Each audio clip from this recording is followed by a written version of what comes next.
Salut à tous, mesdames, messieurs, bienvenue à cette nouvelle édition d'information en langue française sur Afrique Média.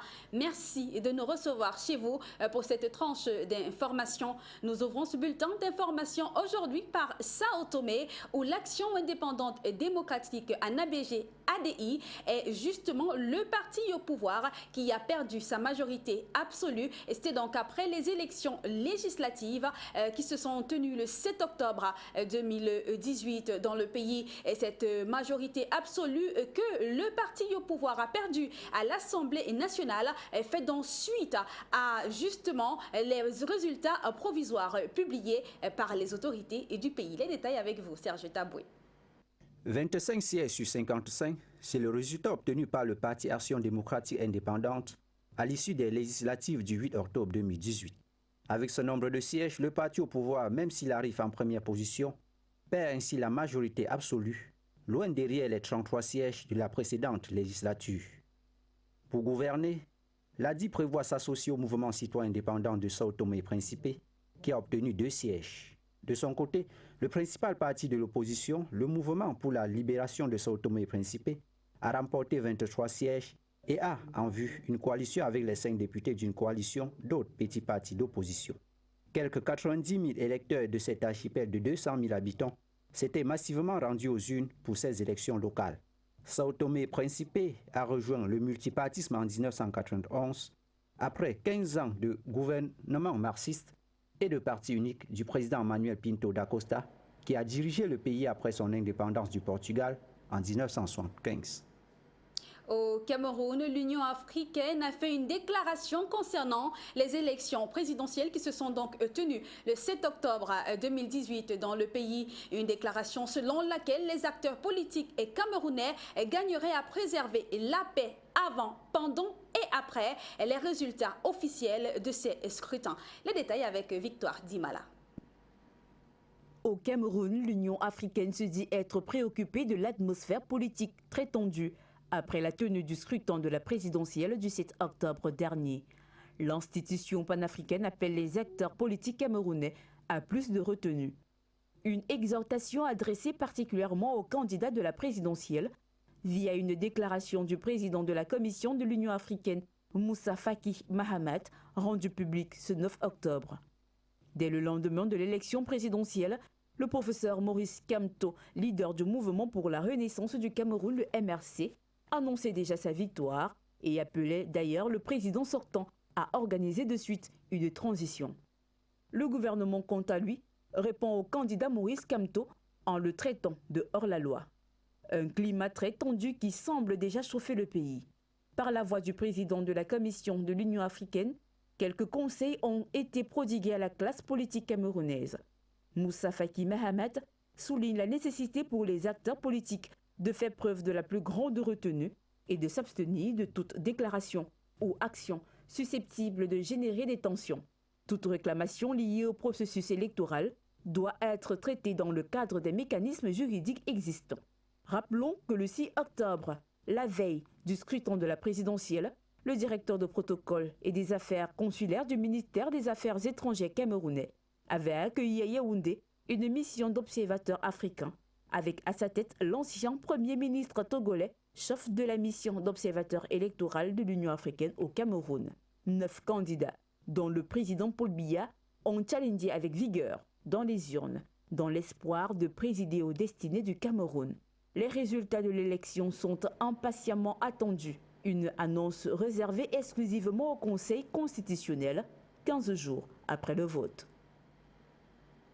Au Botswana, le pays ouvrira un musée de l'ivoire, un musée de géologie et des mines. Et l'information a été rendue publique ce 9 octobre 2018 par un responsable des musées. C'était lors d'un événement consacré aux 50 ans d'exercice du musée et des monuments nationaux du Botswana. Et selon Stéphane Mogoti, le directeur adjoint des musées et monuments nationaux, le musée de l'ivoire sera ouvert dans la capitale Gaborone et le musée de la géologie pétrolier et des mines à Francistown, la deuxième ville du pays. Le musée de l'ivoire ne portera pas uniquement sur les éléphants, il capturera et présentera également l'importance de la biodiversité, soulignant ici la nécessité de la conservation. Pour Mogossi, le Botswana à l'oiseau kori et qui est presque éteint, ainsi que des rhinocéros. Ces musées justement intégreront la culture telle que les systèmes de connaissances autochtones dans sa présentation générale. Mogossi a donc déclaré que les projets d'ouverture de ces deux musées débuteront l'année prochaine, c'est-à-dire en 2019, avec des activités de pré-développement. Les deux projets se termineront donc en 2021. Au Mozambique, le pays est courtisé par les plus grandes multinationales dans le secteur des hydrocarbures. Pour ce faire, donc, le pays a signé un accord d'exploitation pétrolier et gazier avec l'entreprise américaine ExxonMobil et l'entreprise russe Rosneft. C'est un reportage signé Victoire Dimala.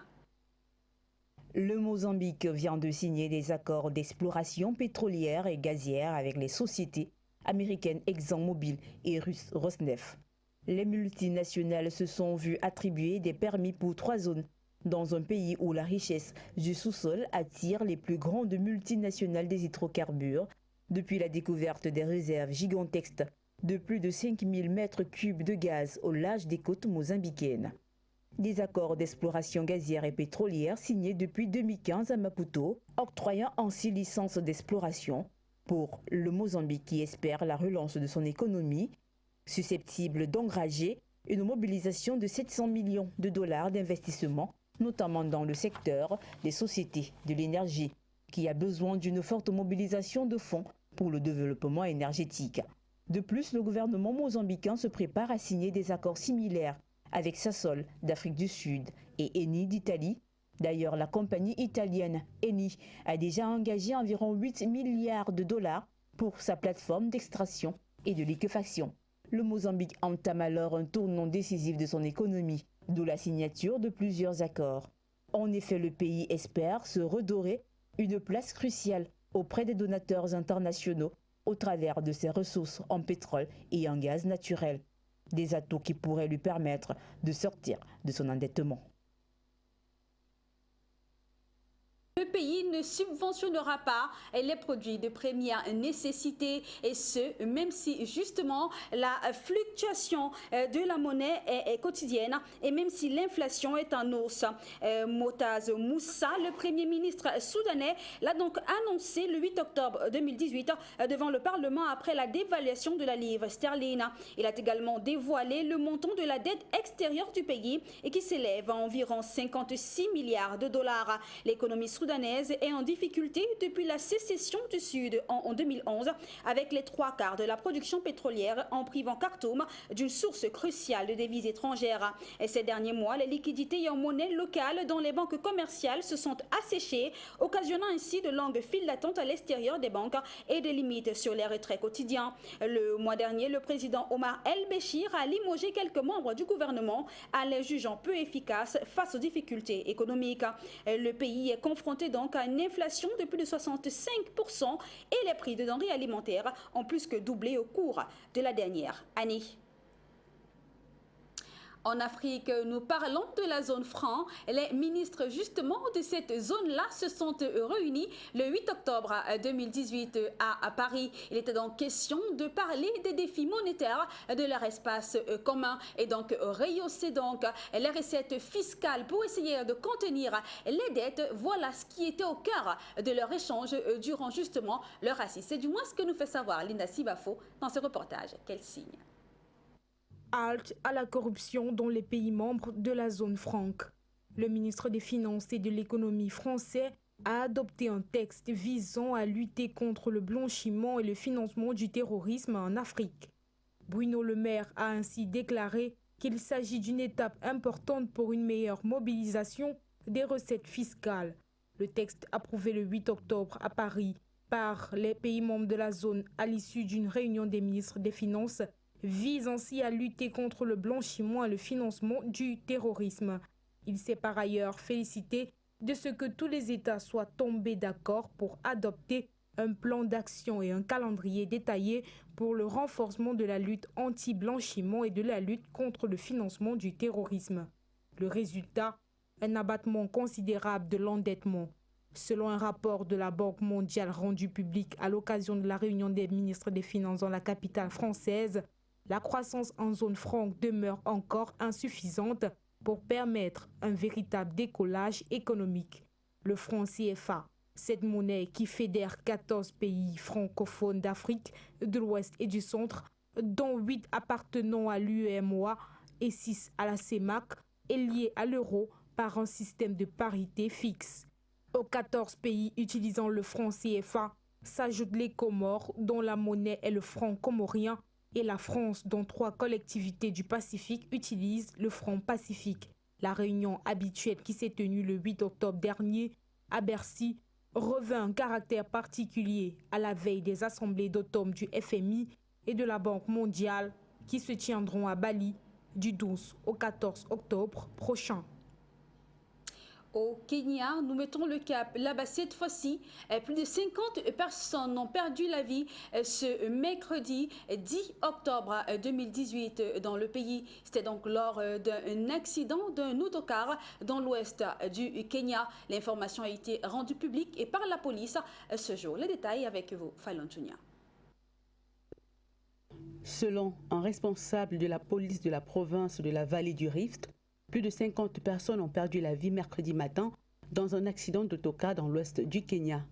L'autocar était parti de Nairobi pour Kakamega dans l'ouest du pays et transportait 52 passagers, mais cependant, aucun détail sur les circonstances de l'accident n'a été donné. Ce n'est pas la première fois qu'un tel accident se produit au Kenya. En décembre 2017, 36 personnes avaient perdu la vie dans une collision entre un autocar et un camion dans l'ouest du pays. De leur côté, les statistiques officielles des autorités révèlent qu'environ 3000 personnes meurent par an. Mais les routes kenyanes restent un danger mortel, un combat pour les autorités qui ont entrepris de nombreuses campagnes de sensibilisation sur les routes afin de réduire le nombre d'accidents mortels dans le pays. Au Mali, après 11 semaines de grève à la magistrature, le gouvernement a décrété vouloir réquisitionner les magistrats en colère. Ces derniers réclament la sécurisation des tribunaux ainsi que la revalorisation de leur salaire. C'est un reportage signé par Serge Taboué.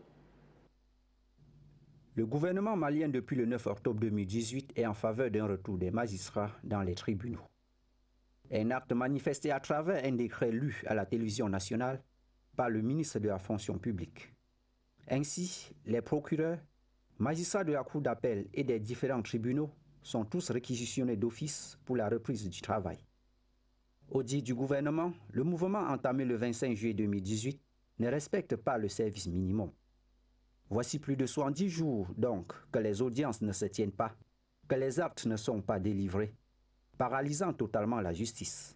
En fait, ce décret de réquisition du gouvernement trouve sa source dans l'avis rendu par la Cour suprême la semaine dernière sur demande du Premier ministre.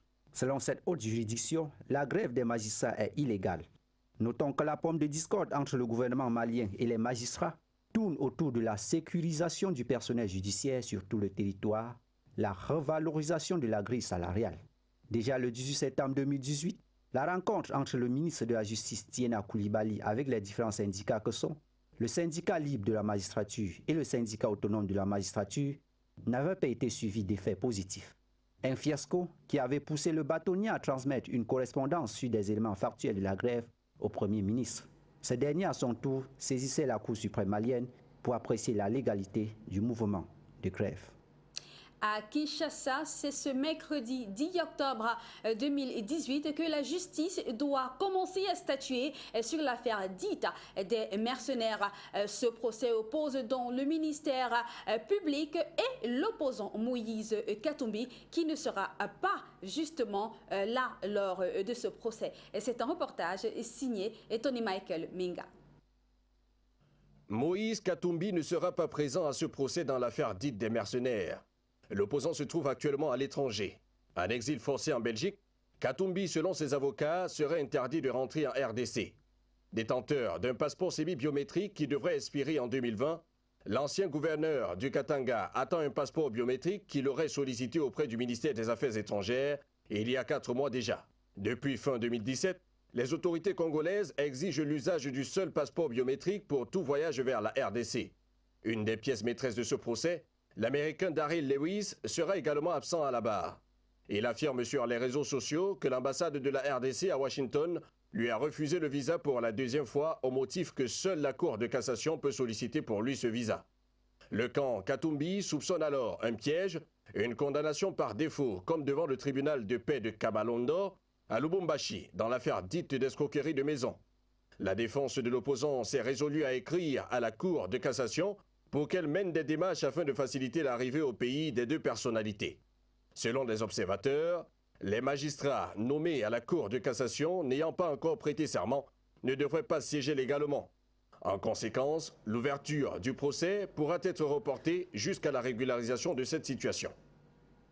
Au Bénin, justement, le dernier Conseil des ministres a donné le ton sur la traite transfrontalière des enfants, ceci à travers la signature d'un accord de coopération entre le pays et le Gabon pour lutter contre l'immigration illégale des enfants. C'est un reportage signé une fois de plus par Tony Minga. Le Bénin et le Gabon se donnent désormais la main pour préserver les droits des enfants sujets à la traite transfrontalière. En discussion depuis 2012, cet accord de lutte contre l'immigration illégale des enfants, que le gouvernement du président Patrice Talon vient de signer, témoigne de la volonté de son pays d'apporter une solution définitive à un problème crucial. Ceci en préservant les droits des enfants. C'est aussi une action de la part du gouvernement du Bénin pour démontrer sa détermination à lutter efficacement contre la traite des enfants. Il est à souligner que cette démarche de la partie béninoise s'inscrit également dans la logique de la préservation des enfants dans le respect des conventions internationales auxquelles le pays et le Gabon ont souscrit. Et pour cause, la mobilité des enfants entre les 2 pays est considérée parfois à tort ou à raison comme une traite. L'objectif visé est donc de favoriser un échange d'informations sur les conditions de séjour de ces enfants et leur réintégration dans leur famille d'origine. Selon l'agence internationale Frontex, plus de 80% d'entrées clandestines ont été enregistrées pendant les 2 dernières années au niveau des frontières entre le Gabon et le Bénin. Et parmi ces personnes, on dénombre à peu près 1000 enfants. C'est donc pour stopper l'hémorragie et corriger cette perception que les 2 gouvernements, béninois et gabonais, ont décidé de signer cet accord de lutte contre l'immigration illégale des enfants. En Afrique du Sud, c'est le ministre des Finances qui a justement décidé de démissionner. Le président sud-africain Cyril Ramaphosa a annoncé la démission du ministre des Finances, M. Néné, qui a été critiqué pour ses rencontres avec la famille Koupta. Et Néné a admis vendredi dernier ne pas avoir dit la vérité sur ses rencontres avec la famille Koupta, accusé d'utiliser son amitié avec l'ancien président Jacob Zuma pour obtenir des contrats gouvernementaux. Et Néné est la première victime de poids du combat engagé par le président Cyril Ramaphosa pour nettoyer le pays des scandales. Les Koupta et Zuma ont nié tout acte répréhensible. Le président sud-africain Cyril Ramaphosa a aussitôt nommé Tito Mboweni au poste de ministre des Finances, remplacement à M. Néné. M. Mboweni, qui est l'ancien gouverneur, donc prêté serment ce jour lors d'une conférence de presse. C'était ce 9 octobre 2018 au Cap. Toujours parlant des démissions, mais cette fois-ci à l'étranger, aux États-Unis, c'est Nikki Haley qui a décidé justement de rendre son tablier. L'ambitieuse ambassadrice des États-Unis aux Nations Unies, femme la plus en vue du gouvernement de Donald Trump, a donc annoncé sa démission à la surprise générale, la dernière d'une longue série parmi l'équipe stratégique du président. Elle a fait un travail fantastique selon Donald Trump, précisant qu'elle partirait à la fin de l'année. Cela fait environ 6 mois que Nikki Haley avait souhaité prendre une pause dans son travail, selon le chef de l'État américain. Madame Haley a assuré qu'elle ne serait pas candidate aux élections présidentielles de 2020, alors que les ambitions qui lui sont prêtées font l'objet de nombreuses rumeurs. L'ambassadrice des États-Unis aux Nations Unies, Nikki Haley, il faut le rappeler, a un rang de ministre au sein du gouvernement américain. Selon le chef de file démocrate à la Commission des Affaires étrangères du Sénat, Bob Menendez, Menendez. C'est un autre signe de la politique étrangère chaotique de cette administration. Il fait donc suite aux nombreux limogeages et démissions autour du président américain en près de 2 ans. Le président des États-Unis a donc annoncé qu'il donnera le nom du successeur de Nikki Haley dans 2 ou 3 semaines. Toujours à l'étranger, mais cette fois-ci au Venezuela, c'est donc l'opposition qui refuse justement de décolérer après la mort de l'opposant Fernando Albán. Mort donc ce 8 octobre 2018, Fernando Albán était incarcéré vendredi dernier dans un bâtiment des services de renseignement pour son implication selon les autorités vénézuéliennes dans la tentative d'attentat dont s'est dit victime Nicolas Maduro. Et les autorités assurent que Fernando Albán s'est suicidé.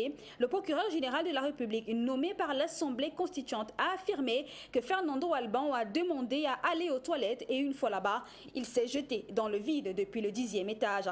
L'opposition dénonce au contraire l'assassinat de ce conseiller municipal d'une des 5 municipalités de Caracas et les instances internationales comme l'Union européenne et l'ONU ont multiplié les appels ce 9 octobre à l'ouverture d'une enquête indépendante. Une mort qui a bouleversé toute sa famille politique, le parti Primero Justica, qui signifie la justice d'abord, mais aussi plus globalement toute la coalition d'opposition. Un hommage en session parlementaire et une veillée funèbre ont été rendus ce 9 octobre dans l'enceinte du Parlement. C'est l'institution aux mains donc de l'opposition. Les obsèques de Fernando Albán auront lieu quant à elles ce 10 octobre 2018 au Venezuela. Et voilà qui met un thème à cette autre édition d'information en langue française sur Afrique Média. Merci de l'avoir suivi, de votre fidélité. Et nous vous remercions. N'oubliez pas que nos programmes se poursuivent sur votre chaîne panafricaine. Retrouvons-nous demain à la même heure pour une nouvelle édition. Sur ce, portez-vous bien.